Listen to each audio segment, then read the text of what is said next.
என்னங்க இப்படி வசூல வாரி குவிச்சுக்கிட்டு இருக்கு காந்தாரா சாப்டர் 1. நேத்து 7வது நாளுமே ஒரு சரியான கலெக்ஷன். இந்த 7 நாள் டோட்டல் கலெக்ஷன் காந்தாரா எவ்வளவு வசூல் பண்ணியிருக்கு அப்படிங்கிறத பார்ப்போம்.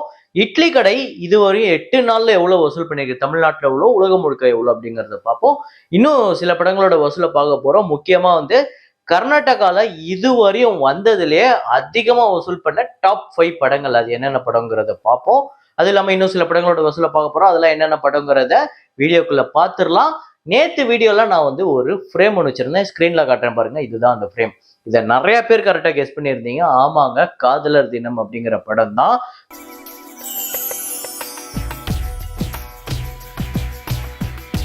அதுல வந்து ரோஜா ரோஜா அப்படிங்கிற பாட்டு, அந்த பாட்டு ஃபுல்லாவே பயங்கர விஎஃப்எக்ஸா இருக்கும். ஒரு ஹீரோக்கு முதல் படத்திலேயே இவ்வளோ பெரிய பட்ஜெட், இவ்வளோ விஎஃப்எக்ஸ், அதுவும் அந்த டைம்லயே அப்படிங்கிறதெல்லாம் பிரமிக்க வச்சது. ஸோ ஜெர்ரி ஷான்லி அப்படிங்கிறவர், பெர்டின் ஷிபின், தேவநாதன், எஸ்ஆர் தேவா, சுரேஷ் சி, இந்த 5 பேர் தான் முதல்ல கரெக்டா கெஸ் பண்ணியிருக்காங்க. இந்த 5 பேர் தான் முதல்ல கரெக்டா கெஸ் பண்ணி கமெண்ட்ல போட்டிருக்காங்க. இன்னைக்கு வந்து ஒரு கான்செப்ட் ஆர்ட். இந்த கான்செப்ட் ஆர்ட் ரொம்ப ஈஸியா தான் ரெடி பண்ணியிருக்கேன். இதை பார்த்தோன்னா உங்களால கண்டுபிடிக்க முடியும். இது என்ன படம் அப்படிங்கிறத நீங்க கெஸ் பண்ணணும். ஸோ பாருங்க, கமெண்ட்ல போடுங்க.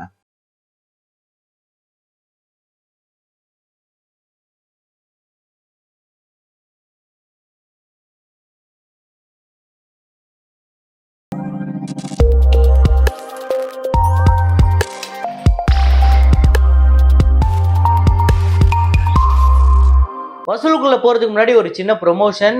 ஏதாவது உங்க வீட்டில் இன்டீரியர் ஒர்க் ஏதாவது இருக்கு, அலுமினியம் ஒர்க் ஏதாவது இருக்கு, உட்டன் ஒர்க் ஏதாவது இருக்கு, இல்லை ஏதாவது விண்டோ போடணும், டிவி யூனிட் போடணும் அப்படின்னா பெஸ்ட் ப்ரைஸ்ல பெஸ்டா பண்ணி தராங்க சென்னை சாய் இன்டீரியர்ஸ்னு. ஸோ நம்பர் கொடுத்துருக்கேன், அதை கான்டாக்ட் பண்ணுங்க, கண்டிப்பா பெஸ்டா பண்ணி தருவாங்க. ஸோ இப்போ வசூலுக்குள்ள போயிடலாம். ஜாலி LLB 3 இந்த படத்தோட டேட் 20. இந்தியாவில் 59 லட்சம், உலகம் முழுக்க 69 லட்சம். 130 கோடியே 97 லட்சம் இந்தியாலையும், 160 கோடியே 83 லட்சம் உலகம் முழுக்க வசூல் பண்ணிருக்கு. 120 கோடி பட்ஜெட், வசூல் ரீதியா வெற்றி படம். சன்னி சன்ஸ்காரிக்கு துளசி குமாரி அப்படிங்கிற படம் டே 7. இந்தியாவில் 2 கோடியே 63 லட்சம், உலகம் முழுக்க 3 கோடியே 25 லட்சம். டோட்டலா 46 கோடி 7 லட்சம் இந்தியாலையும், 55 கோடி 29 லட்சம் உலகம் முழுக்க வசூல் பண்ணிருக்கு. 65 கோடி பட்ஜெட். எனக்கு தெரிஞ்சு இன்னும் ஒரு வாரம் 2 வாரத்துக்குள்ள இந்த படம் ஓரளவுக்கு அந்த பிரேக் ஈவன் கிட்ட வந்துரும்னு நினைக்கிறேன். அப்புறம் மிராய் அப்படிங்கிற தெலுங்கு திரைப்படம் டே 27. ஆந்திரா தெலுங்கானால 15 லட்சம், உலகம் முழுக்க 18 லட்சம். 80 கோடியே 17 லட்சம் ஆந்திரா தெலுங்கானாலையும், 144 கோடியே 33 லட்சம் உலகம் முழுக்க வசூல் பண்ணிருக்கு. 65 கோடி பட்ஜெட்ல. சோ லோகா சாப்டர் 1 சந்திரா இந்த படத்தோட 42வது நாள் வசூல் கேரளால 17 லட்சம், உலகம் முழுக்க 23 லட்சம். டோட்டலா 119 கோடியே 54 லட்சம் கேரளாலையும், 300 கோடியே 25 லட்சம் உலகம் முழுக்க வசூல் பண்ணியிருக்கு. அப்புறம் பவன் கல்யாண் அவர்களோட ஓஜி திரைப்படம் டே 14. ஆந்திரா தெலுங்கானால 1 கோடி 5 லட்சம், உலகம் முழுக்க 1 கோடியே 49 லட்சம். டோட்டலா 192 கோடியே 90 லட்சம் ஆந்திரா தெலுங்கானாலையும், 294 கோடியே 2 லட்சம் உலகம் முழுக்க வசூல் பண்ணியிருக்கு. 250 கோடி பட்ஜெட். அப்புறம் தனுஷ் அவர்களோட இட்லி கடை திரைப்படம் நேத்து 8வது நாள், தமிழ்நாட்டில் 1 கோடியே 15 லட்சம், உலகம் முழுக்க 1 கோடியே 77 லட்சம். டோட்டலா 40 கோடியே 75 லட்சம் தமிழ்நாட்டிலையும், 60 கோடியே 26 லட்சம் உலகம் முழுக்க வசூல் பண்ணியிருக்கு. ஆக்சுவலா இந்த படத்துக்கு இன்னும் வசூல் பெருசா தேவைப்படுது. அதை வரப்போற நாட்கள்ல பார்ப்போம் எப்படி பெர்ஃபார்ம் பண்ணுதுன்னு. 80 கோடி பட்ஜெட். அப்புறம் காந்தாரா சாப்டர் 1 7வது நாள் எப்படிப்பட்ட ஒரு வசூல் அப்படின்னு பாத்தீங்கன்னா, கர்நாடகால 11 கோடியே 90 லட்சம், ஆந்திரா தெலுங்கானால 3 கோடியே 70 லட்சம், தமிழ்நாட்டுல 2 கோடியே 63 லட்சம், கேரளால 2 கோடியே 30 லட்சம், ரெஸ்ட் ஆஃப் இந்தியால 9 கோடியே 24 லட்சம், ஓவர்சீஸ்ல 3 கோடியே 85 லட்சம், உலகம் முழுக்க 33 கோடியே 62 லட்சம் இந்த படம் வந்து வசூல் பண்ணியிருக்கு. சரியான கலெக்ஷனுங்க. ஒவ்வொரு நாளுமே, அதாவது நான் சொல்றது வீக்கெண்டு கிடையாது, வீக் டேஸ்லயே இந்த படம் பெரிய பர்ஃபார்மன்ஸ் பண்ணிக்கிட்டு இருக்கு. ஸோ டோட்டலா 119 கோடி 7 லட்சம் கர்நாடகாலையும், 71 கோடியே 39 லட்சம் ஆந்திரா தெலுங்கானாலையும், தமிழ்நாட்டுல 33 கோடியே 17 லட்சம், கேரளால 31 கோடியே 2 லட்சம், ரெஸ்ட் ஆஃப் இந்தியாவில் 113 கோடியே 76 லட்சம், ஓவர்சீஸ்ல 74 கோடியே 10 லட்சம், உலகம் முழுக்க 442 கோடியே 51 லட்சம். தொடர்ந்து சூப்பர் கலெக்ஷன் எடுத்துட்டு இருக்கு. இப்போ இன்னைக்கு வந்து தேர்ஸ்டே ஃப்ரைடே இந்த 2 நாளும் சேர்த்து ரொம்ப கம்மியா ஒரு 25 போடுங்களேன். 50 கோடி, ஒரு 490 கோடின்னு வைங்க. சாட்டர்டே சண்டே பெரிய கலெக்ஷன் எடுக்கும் அப்படின்னு சொல்றாங்க. கிட்டத்தட்ட 50-60 கோடி கிட்ட போகும் அப்படிங்கிற மாதிரி தான் ஒரு ப்ரெடிக்ஷன் இருக்கு. ஸோ இந்த படம் இப்போ இந்த தேர்ஸ்டே ஃப்ரைடே அப்புறம் சாட்டர்டே சண்டே இந்த தாண்டும் போது எவ்வளவா இருக்கும்? அதை 550 இருக்குமா, இல்ல 600 இருக்குமா, இல்ல 650 இருக்குமான்னு உங்களோட ப்ரெடிக்ஷனை கமெண்ட்ல போடுங்க. யாரது மேட்ச் ஆகுதுன்னு பார்ப்போம். அப்புறம் காந்தாரா சாப்டர் 1 இப்போதைக்கு கர்நாடகால ஒரு 119 கோடி வசூல் பண்ணியிருக்கு. அது எத்தனாவது பொசிஷன்ல இருக்குன்னு தெரியணும்ல. ஸோ என்ன அப்படின்னா, இப்போதைக்கு 5வது பொசிஷன்ல இருக்கு காந்தாரா சாப்டர் 1. 119 கோடி வசூல் பண்ணி 5வது இடத்துல இருக்கு. இதுவரையும் கர்நாடகால அதிகமா வசூல் பண்ண லிஸ்ட்ல வெறும் 7 நாள்ல. ஸோ பாகுபலி 2 தான் 4வது இடத்தை பிடிச்சிருக்கு 129 கோடி. கேஜிஎஃப் சாப்டர் 1 135 கோடி. கேஜிஎஃப் சாப்டர் 2 வந்து 173 கோடி. காந்தாரா தான், அதாவது காந்தாரா ஃபர்ஸ்ட் பார்ட் தான் 183 கோடி வசூல் பண்ணி கர்நாடகாலே ஹையஸ்ட் கிராசரா இதுவரையும் இருக்கு. அதை பிரேக் பண்ணுமா காந்தாரா சாப்டர் 1 அப்படிங்கிறதையும் கமெண்ட்ல போடுங்க. ஸோ காந்தாரா மிகப்பெரிய வெற்றி. அதாவது இந்த படம் எந்த மாதிரி ஒரு வெற்றி அப்படின்னா, சில படங்கள் மட்டும்தான் எல்லாருமே பேசுவாங்க.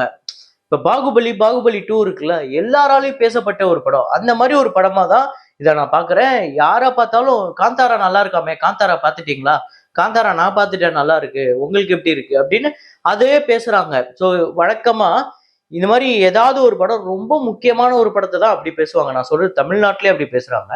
இவ்வளோ பெருசா வெற்றி, இவ்வளோ பெருசா மக்கள் கொண்டாடுறாங்க அப்படின்னா இன்னொரு பக்கம் இதுக்கு நெகட்டிவிட்டியும் இருக்கும். என்ன அப்படின்னா, இந்த படம் ரிலீஸ்க்கு முன்னாடியே ஒரு அனௌன்ஸ்மெண்ட் என்னன்னா, ஒரிஜினலா அந்த ப்ரொடக்ஷன் டீம்ல இருந்து வந்த மாதிரியே ஒரு போட்டோஷாப் பண்ணி ஒன்று வந்திருந்தது. என்ன அப்படின்னா, இந்த படத்துக்கு வரணும் அப்படின்னா நான்வெஜ் சாப்பிடாம வாங்க, நல்லா குளிச்சுட்டு சுத்தமா வாங்க அப்படின்னு சொல்லிட்டு போட்டிருந்தாங்க. அதை பார்த்தோன்னா ஆக்சுவலா எனக்கே பயங்கர ஷாக்கா இருந்தது, பயங்கர கோவம். என்னடா ஒரு படம் எடுத்திருக்காங்க, அந்த படத்தை பார்க்க போறதுக்கு முன்னாடி இவ்வளோ ரெஸ்ட்ரிக்ஷன் நம்மளுக்கு போடுறாங்களா அப்படிங்கிற மாதிரி. அப்புறம் அந்த டைரக்டரே, அந்த ரிஷப் ஷெட்டி, அந்த படத்தோட கதாநாயகனே, இது வந்து ஃபேக்கு, சாப்பாடுங்கிறது ஒருத்தவங்களோட தனிப்பட்ட உரிமை, அதை நாங்க எந்த விதத்துலையுமே எப்பவுமே எதுவும் சொல்ல போறதில்ல, அதெல்லாம் கிடையவே கிடையாது, நீங்க எப்படி வேணா வாங்க, படத்தை பாருங்க, என்ஜாய் பண்ணுங்க அப்படின்னு தான் சொல்லிட்டு போனாரு. அப்புறம் இப்போ ரீசெண்டா இந்த காந்தாரா அந்த சாமியோட வேஷம், அந்த இதெல்லாம் போட்டுக்கிட்டு அந்த படத்துல வர மாதிரி அந்த கெட்டப்லாம் போட்டுக்கிட்டு தேட்டர் வாசல்ல நின்றுட்டு சில பேர் அந்த ட்ரெண்டுக்கு ஏற்ற மாதிரி கிறுக்கு வேஷம் போடுவாங்கல்ல, அதை போடும்போது அதுக்கு வந்து ரிஷப் ஷெட்டி என்ன சொல்லியிருக்காருன்னா, இந்த மாதிரி சில பேர் பண்றாங்க தேட்டர் வாசல்ல, அந்த கடவுளுங்கிறது எங்களோட கடவுள், அதை அவமதிக்காதீங்க, தயவு செஞ்சு அதை பண்ணாதீங்க அப்படின்னு சொல்லியிருக்காரு. அதுக்கு உடனே மெயின் ஸ்ட்ரீம் மீடியாலேயே என்ன மாதிரி பேசுறாங்கன்னா, என்ன மாதிரி நியூஸ் போட்டிருக்காங்கன்னா, காந்தாரா படத்தை விமர்சிக்காதீங்க, அதுக்கு சாமி கண்ணை குத்திருங்கிற மாதிரி போட்டிருக்காங்க. நான் சொல்றது மெயின் ஸ்ட்ரீம் மீடியாலே இப்படி வந்து ஒரு மிஸ்லீடிங்கான நியூஸை நம்ம கிட்ட கொடுக்குறாங்க அப்படிங்கிறது பயங்கர ஷாக்கிங்கா தான் இருக்கு. யாரை நம்புறதுன்னே தெரில, யாரை நம்புறதுன்னே தெரில தாஸ் நான் சொல்ற மாதிரி. ஸோ ஒரு படம் பெரிய அளவுல வெற்றி அடைஞ்சது அப்படின்னா அதுக்கு எதிராகவும் சில பேர் கிளம்புவாங்க. அப்படிப்பட்ட சில விஷயங்கள் தான், அதுல என்னன்னு தெரியல. ஸோ உங்க எத்தனை பேருக்கு இந்த படம் பிடிச்சிருக்கு அப்படிங்கிறத கமெண்ட்ல போடுங்க. அப்புறம் இன்னைக்கு வந்து 4 இயர்ஸ் ஆஃப் டாக்டர் நெல்சன் அவர்களோட இயக்கத்துல சிவகார்த்திகேயன் அவர்களோட நடிப்புல ஒரு மாபெரும் வெற்றி படமா அமைஞ்சது. சிவகார்த்திகேயன் அவர்களோட கெரியர்ல முதல் 100 கோடி வசூல் திரைப்படமா அமைஞ்சது இந்த படம். ஸோ வசூல் ரீதியா தமிழ்நாட்டுல 70 கோடியே 10 லட்சம், கேரளால 1 கோடியே 35 லட்சம், கர்நாடகால 3 கோடியே 30 லட்சம், ஆந்திரால 5 கோடியே 40 லட்சம், ரெஸ்ட் ஆஃப் இந்தியால 60 லட்சம், ஓவர்சீஸ்ல 20 கோடியே 75 லட்சம், உலகம் முழுக்க 101 கோடியே 50 லட்சம் வந்து வசூல் பண்ணியிருக்கு. பட்ஜெட் 40 கோடி, தியேட்டர்கள் ரைட்ஸ் 32 கோடி கிட்ட போயிருந்தது. 54 கோடிக்கு மேல ஷேர் வந்து வசூல் ரீதியா ஒரு பெரிய வெற்றி படமா அமைஞ்சது. உங்க எத்தனை பேருக்கு ஃபேவரட் அப்படிங்கிறத கமெண்ட்ல போடுங்க. அப்புறம் ரொம்ப நாளா நம்ம சேனல்ல கேட்கப்பட்டு இருந்தது, இப்ப கூட அக்டோபர் 1 அதோட ஆனிவர்சரி போயிருந்தது, 15 இயர்ஸ் ஆஃப் எந்திரன். ஆமாங்க, எந்திரன் படத்தோட வசூலை தான் இப்ப பார்க்க போறோம். எந்திரன் 2010 ரிலீஸ் ஆகி, அதாவது எல்லாரும் திரும்பி பார்க்க வச்ச ஒரு படம் அப்படின்னே சொல்லலாம். மேக்கிங் வைஸ் அதோட பிரம்மாண்டம், இப்படிப்பட்ட ஒரு கதை, எல்லா இண்டஸ்ட்ரியுமே நம்மளை திரும்பி பார்த்த ஒரு படம் அப்படின்னு நான் எந்திரனை சொல்லுவேன். என்னோட மோஸ்ட் ஃபேவரட் மூவி. ஸோ இந்த படம் வசூல் ரீதியா தமிழ்நாட்டில் 92 கோடி, ஆந்திரால 67 கோடி, கேரளால 13 கோடி, கர்நாடகால 12 கோடி 50 லட்சம், ரெஸ்ட் ஆஃப் இந்தியால ஹிந்தி வெர்ஷன்ல மட்டுமே 28 கோடி வசூல் பண்ணியிருக்கு. இது இல்லாம தமிழ் தெலுங்கு வெர்ஷன் வந்து 3 கோடியே 50 லட்சம், இந்தியால மட்டுமே 216 கோடி இந்த படம் வந்து வசூல் பண்ணியிருக்கு. ஓவர்சீஸ்ல ஒரு 74 கோடியே 65 லட்சம், உலகம் முழுக்க 292 கோடியே 65 லட்சம் வந்து வசூல் பண்ணி உலகம் முழுக்க இந்த படம் 160 கோடிக்கு மேல ஷேர் வந்து ஒரு மிகப்பெரிய வெற்றி படமா அமைஞ்சது. இந்த படத்தோட பட்ஜெட் 132 கோடி. அப்பவே இவ்வளோ பெரிய பட்ஜெட், நான் சொல்றது 15 வருஷத்துக்கு முன்னாடி தமிழ் சினிமா ஒரு 50 கோடி 60 கோடிங்கிறது பெரிய பட்ஜெட். ஆனா 132 கோடியில ஒரு படம் போட்டு அந்த படம் வெற்றி படமாவும் அமைஞ்சிருக்கு. ஒரு இண்டஸ்ட்ரி திரைப்படம் அப்படின்னு சொல்லலாம். உங்க எத்தனை பேருக்கு ஃபேவரட் அப்படிங்கிறத கமெண்ட்ல போடுங்க.